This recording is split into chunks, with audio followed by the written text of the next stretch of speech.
Live from Lorain, Ohio, the soon-to-be internet radio capital of Northeast Ohio, Estopiki Productions, along with WELBDBJ Radio, brings you another edition of Here's the Thing, the conservative voice of Lorain.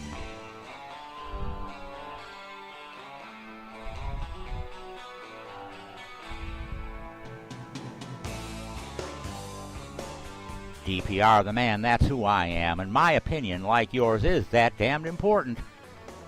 I consider myself a red dot in a sea of blue in Northeast Ohio.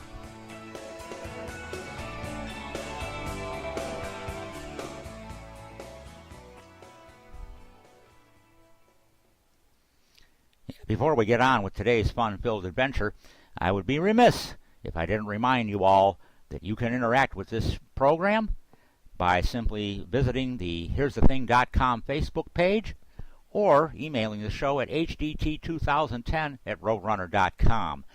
Check out YouTube and Google+.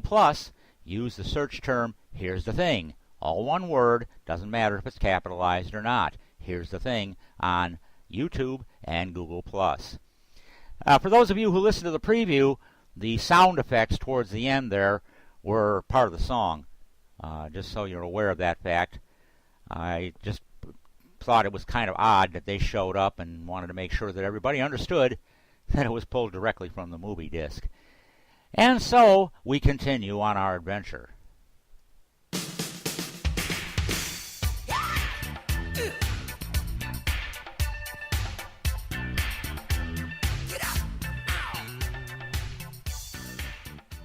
Well, it wasn't long ago. It was last week, of course, right after I did my show, that news came out about the Pope, Francis, making comments regarding income inequality and how that was a terrible problem in the world. And in some ways that may be true, but for some odd reason, Barack Hussein Obama took off on that to say that the United States was the worst place for it. In other words, living in this country is not what you want to do, because income inequality is a terrible thing and it's got to be fixed. And of course his proposal would be the government deciding what to do with our money. Once again, the haves and have-nots are being, the haves are being, shall we say,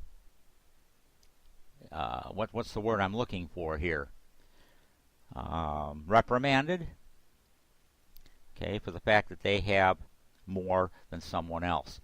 Now, I've been over this subject many, many times, and my own opinion is very simple. Those who have achieved, and those who don't have haven't achieved. And there are many, many, many, many reasons why people achieve and people don't achieve. For those who can't, we can take care of that. For those who won't, they need to fend for themselves. But not according to Barack Hussein Obama. Well, found an interesting article here. Only takes 3 short sentences to show that Obama is horrible for helping income inequality. He said it's a fundamental threat to the American dream, and he's correct. No one wants to see the poor getting poorer while the rich get richer. But the question, of course, is he the guy to fix it? Last year, 10% of Americans earned a greater share of income than at any other time since 1917. Okay, 2.95% of income gains since Obama took office in 2009 have gone to the top 1%. And the U.S. poverty rate is at its highest point since the 1960s. So it doesn't look as though Barack is doing anything to get the poor richer. What he's doing is he's lowering the bar for the middle class. He's reducing, eliminating as much as he can the middle class in order so that we can all be poor. I've stated this before. He's not redistributing he's not redistributing wealth, he's redistributing poverty. More people are on food stamps, more people are unemployed, more people are on Medicaid, and that's going to grow exponentially with the onset of Obamacare. More people are on the government dole. That's what the agenda is. The more dependent you make people on the government, the less likely you are to pull them off if the economy should improve, thereby giving government far more control in everyone's life than everyone needs. Because even those who aren't on the government dole are subject to those who are. Why? Because you take from the middle class to give to the poor, while the rich continue to get richer. We went over that. The rich get richer because they have assets, they have real estate, they have stocks, they have bonds, they have gold, they have commodities, and they trade in those. And even though a lot of that's artificially high because of all the money that the government's printing, the bottom line is that they end up accumulating more and more wealth while the middle class keeps giving up their cash and what little they have in order to support both ends of the economic spectrum. Now, excuse me for saying so, but I'm sick and tired of this communist way of thinking. Socialism essentially says, from those according to their abilities and to those according to their need. And in an ideal society, which does not exist and cannot exist, that would be true. Communism, on the other hand, says, to the state according to your ability and from the state according to your need. There is a difference. So I purport to say this.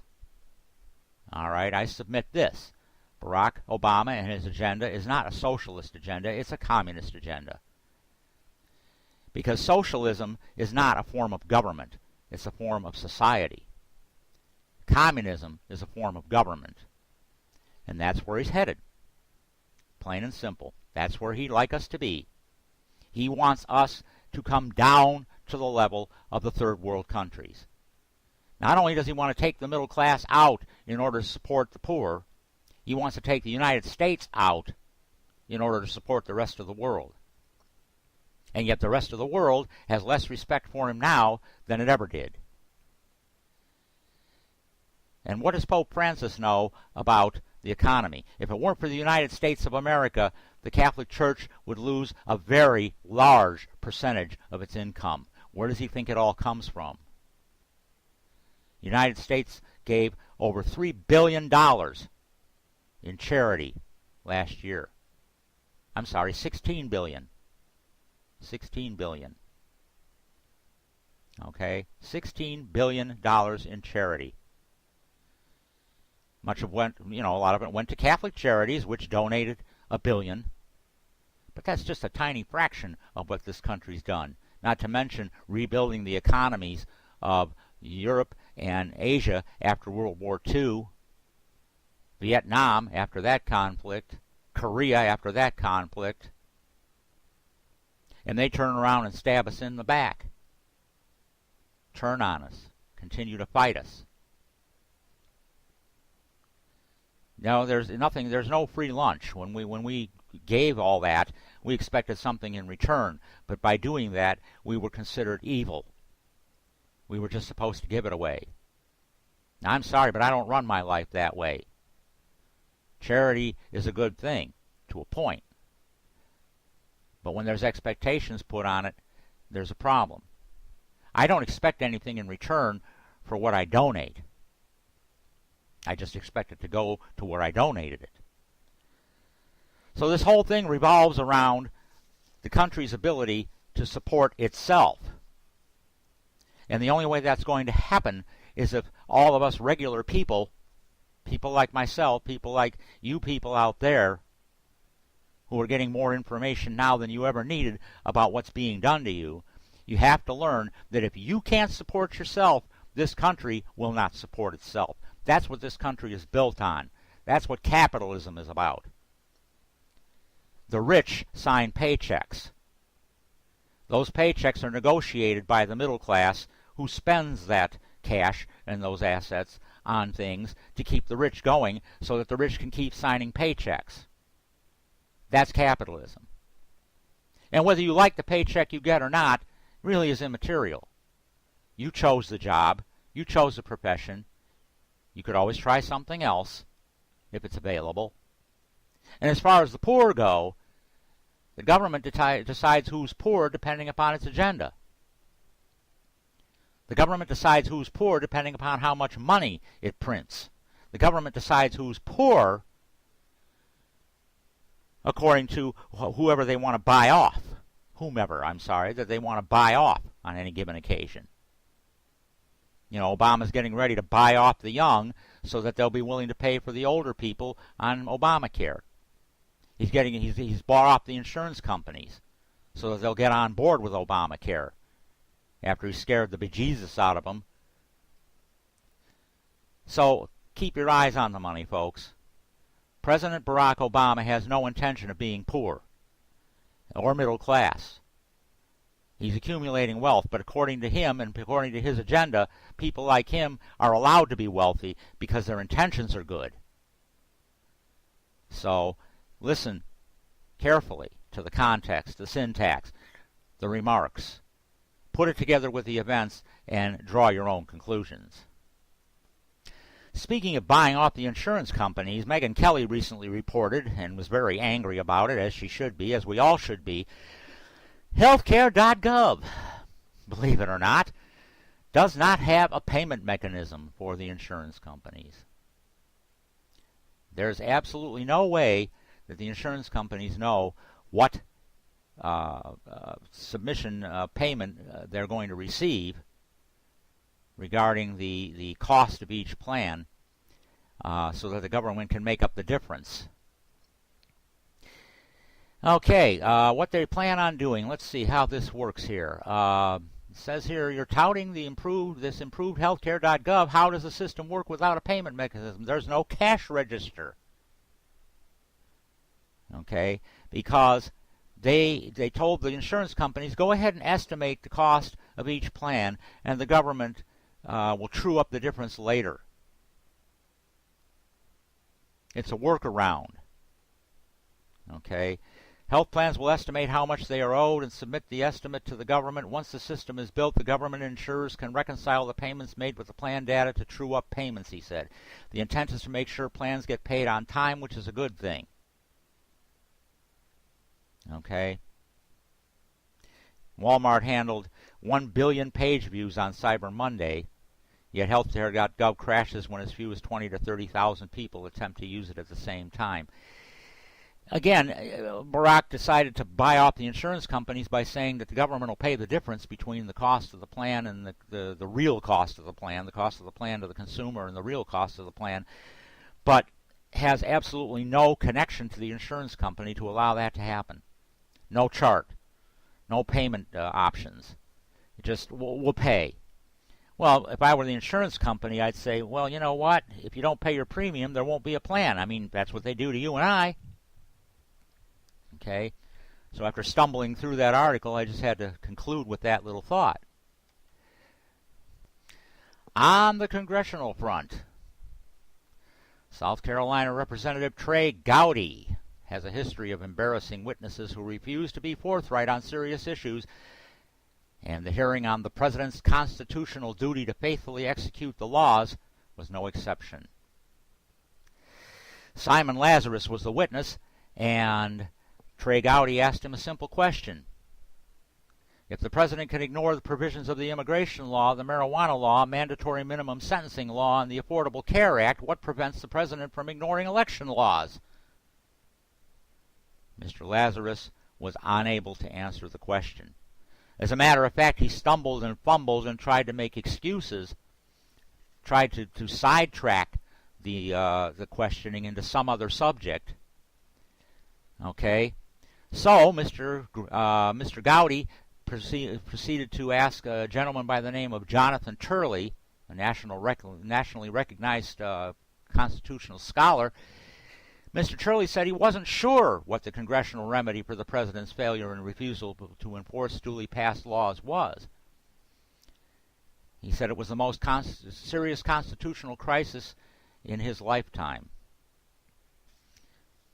Bottom line is, again, this government was set up with a system of checks and balances, each branch looking out for the movements of the others, if you will.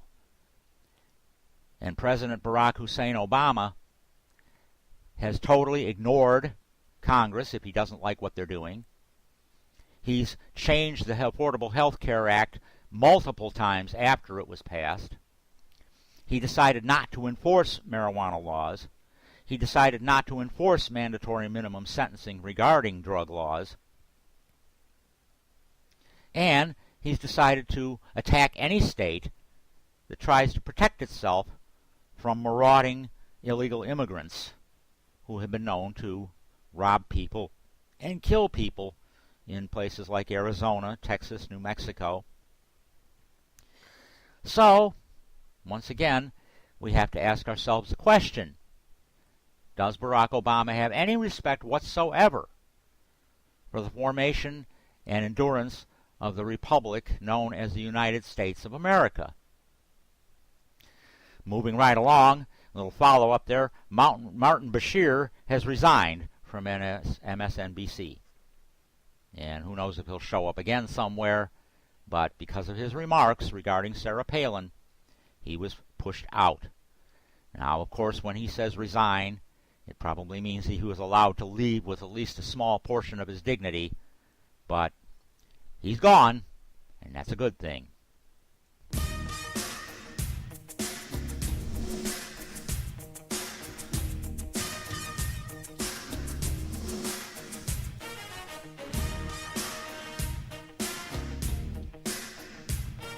Appropriate music for the poster coot for aristocratic politics in the United States of America, Harry Reid. Well, if you haven't heard about it already, you'll hear about it now. Harry Reid has granted his staff exemptions from Obamacare. Okay, so what do we have here? All right, what do we have here? What we have here is that Harry Reid, despite the fact that millions of Americans are losing their coverage, and he said he wouldn't do it, okay, what does it say here? Harry Reid and his personal staff will buy insurance through the exchange. Okay, but it's also true that the lawmaker can decide if their committee and leadership staffers hold on to the federal employee insurance plans, and that's an option that Reid has exercised. And all his spokesman said was he's just following the law. Okay? I'm sure that the American people will enjoy the fact, especially the ones who lost their plans, that Senator Reid's staff gets to keep their government plans through Obamacare, of course. So, Harry Reid needs to go away. The people in Nevada need to get wise, get past the machine, and vote him out of office. I mean, hopefully they even if they put another Democrat in, he wouldn't have the seniority to push the clout that Harry Reid pushes, so someone else would take over. Let's see here. Republican leader Mitch McConnell, they've directed their staffs to join the exchange. John Boehner, Nancy Pelosi have all told their staffs to go through the exchange. But that doesn't say they won't decide to allow them to keep their federal plans through the exchange as well. So once again, what's good for the goose is not good for the gander. And that, again, is communism, not socialism. More news on the congressional front there. Republicans and Democrats last Wednesday, after I did my show, are battling over whether the new health care law will destroy or improve a popular Medicare program called Medicare Advantage. If any of you watch cable TV, you catch the commercials about enrolling in various plans for a relatively low cost that make Medicare better. I know my mother used it. Cuts of more than $300 billion under Obamacare. And again, individuals are losing coverage they're happy with and the doctors with whom they're comfortable. This is a tragedy. It says here that the Democrats argued that they're actually preserving Medicare Advantage and will improve it by offering new benefits like free checkups while lowering the costs of procedures like chemotherapy. And they'll also offer birth control. And Okay. Let's see here. Center for Medicare and Medicaid Services reported that in 2010, cuts to Medicare Advantage under the new health care law will result in as much as a 50% decline in enrollment in the program as the government terminates contracts with doctors and seniors are forced back to traditional Medicare. Remember, we knew a while back, and they've ignored this and tried to make us ignore it, that Barack Obama decided to fund Obamacare, not the Affordable Care Act, with a lot of money, $17 billion or something like that, out of Medicare. He's making it obvious that senior citizens are not considered to be productive, therefore not important enough to have the kind of health care that they're accustomed to. Provider networks are going to fall apart, basically, is what happens. A lot of this money is going to go for Medicaid, but in order for a senior citizen to take advantage of Medicaid, they better not own a home or any other assets, because either they're going to be taken before the person signs up, or they'll be taken after they sign up, and they'll leave nothing to their descendants. Of course, who cares about their descendants? Their descendants are in debt for so much now that future poverty will skyrocket. Let's see here. A study by a Boston consulting group that was presented at the hearing concluded that Medicare Advantage produces better health outcomes than traditional Medicare, in part because Medicare Advantage offers more comprehensive and coordinated care for patients. Isn't that what Obamacare is supposed to do? Well, Obama can't admit that anyone out there is able to provide better care than him, as if he knows anything about health insurance. He didn't know anything about it until he read the law. Okay, let's see here. Medicare Advantage's value is based on the plan's ability to innovate and offer needed additional benefits, both of which are compromised in the face of large payment rate cuts. So basically what the government's saying is they're not going to pay as much, thereby driving doctors and hospitals and specialists and labs out of the network. So, once again, we're watching how Obamacare is eroding the ability of people to take care of themselves and trying to make them dependent upon the government, to whom they have to beg in order to get what they want and accept what they get. I don't really know what to say beyond that point, because I'm at the point in my life where that may become pertinent, and it bothers me a lot.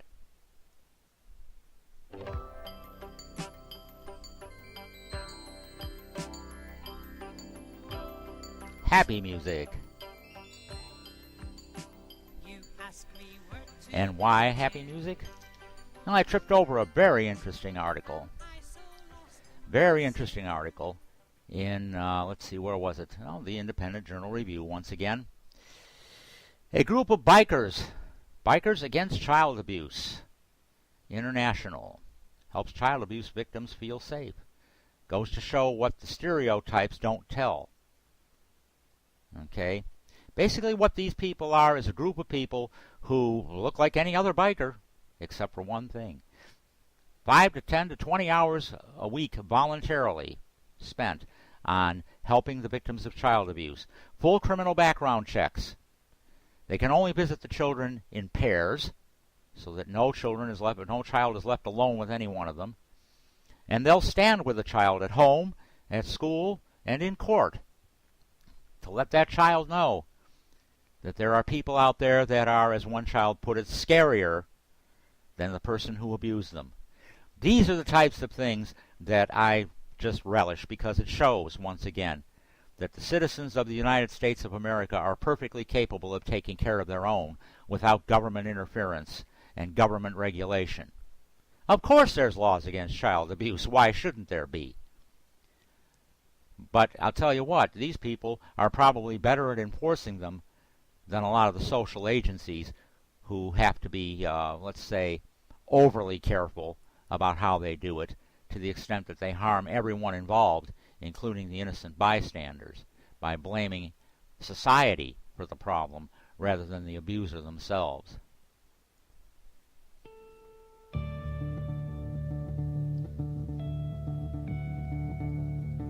Time for this week's edition of the Educational Foray into the Constitution of the United States of America.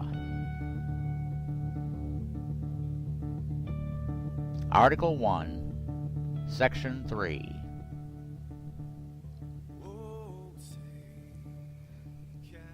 The Senate of the United States shall be composed of 2 senators from each state, chosen by the legislature thereof for 6 years, and each senator will have 1 vote. Okay, what did I just say? I said chosen by the legislature. That's in red. What that means is that the forefathers, in their great wisdom, realized, again, that the context of the Constitution could change, and later was amended to say that the people will vote for the senators.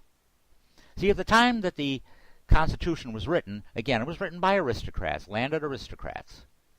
Okay, people who may have thought they were smarter than everyone else.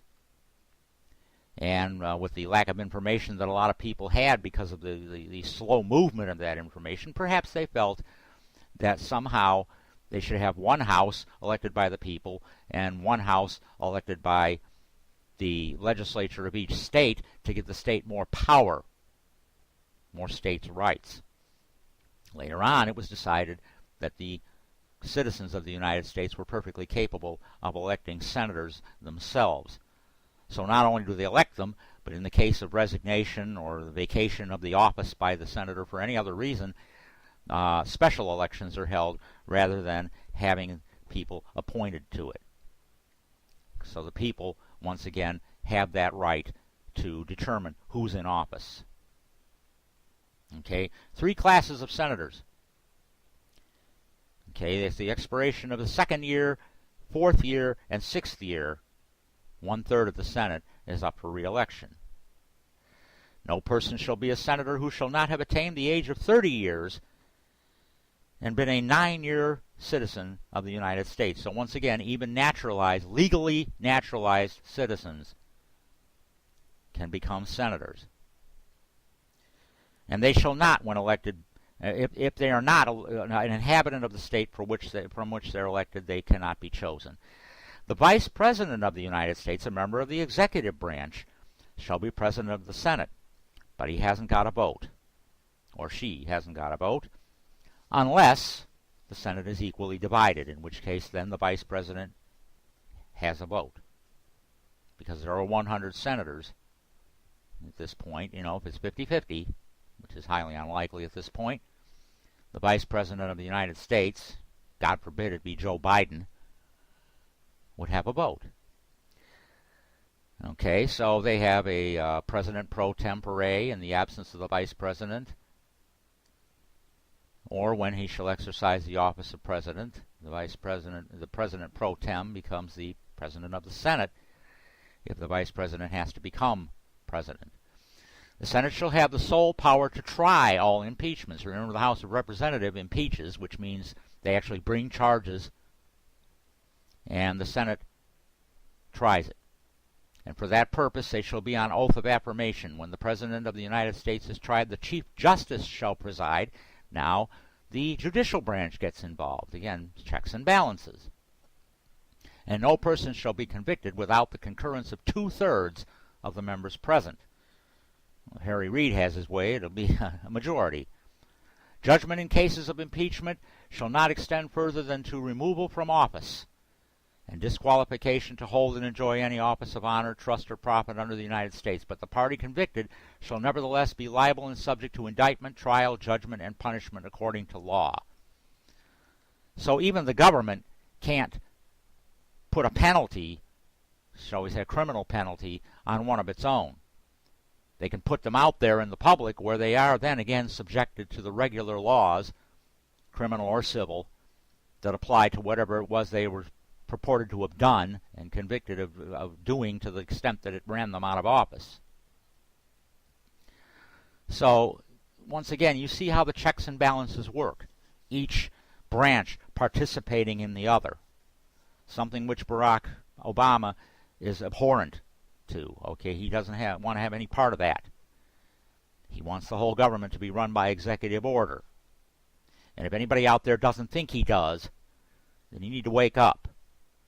That's why I'm going through all of this. That's why I'm telling you about the Constitution, because you need to see that there is a document that governs it all, that has governed it all, and that can govern it all, provided that we the people stand up and get rid of the people who aren't abiding by this document. That's all there is to say about that subject.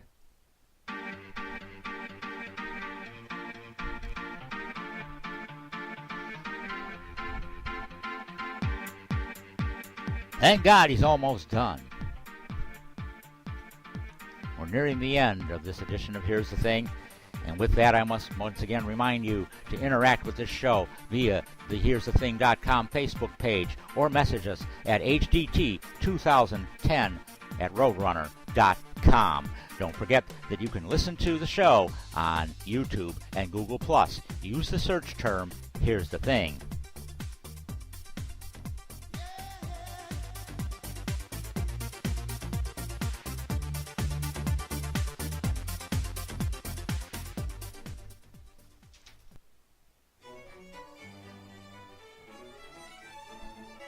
And so we reach the end of this edition of Here's the Thing. Any copying, quoting, or use of the knowledge being herein disseminated is highly welcome, but it proves that my opinion is that damn report.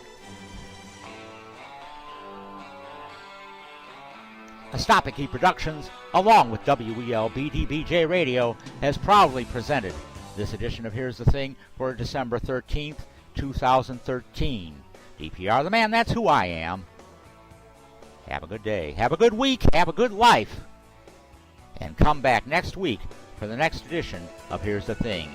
You may even be a part of it.